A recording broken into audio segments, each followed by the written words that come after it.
These are all very similar to Paul. They're focused, they're sealed, they come to faith in Christ, and they are unstoppable. That's what this seal is. Satan can't stop them. They seem to be humans that are guarded and protected by God. All of us are like that. You ever think about that? You are invulnerable until God is through with you. God is superintending everything around us. He's preparing us for his plan. But most of us think his plan means that we're safe and comfortable and healthy. That's not his plan. His plan is that we're most useful to him.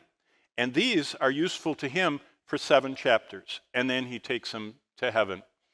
Paul said this, God who has sealed us, he gave us his Spirit in our hearts as a guarantee. That's what salvation is.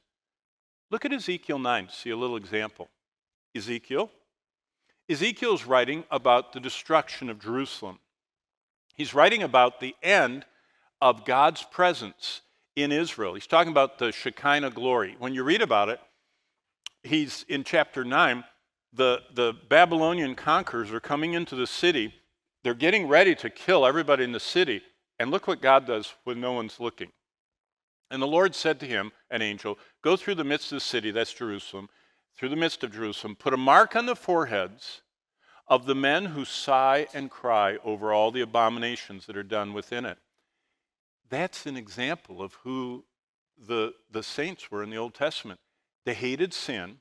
They grieved over the disobedience to God. That's one of the evidences of salvation. And God sealed them.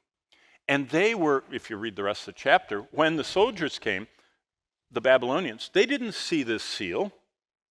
It was a protective mark God gave so that they survived into the captivity. Do you ever wonder why Daniel and Shadrach and Meshach and Abednego and all those were in Babylon, safe and sound, and not killed by the soldiers? The soldiers just killed randomly. God guided their swords. They did not kill the people he wanted to survive.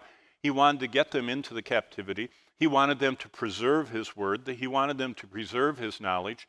We see this in the Old Testament.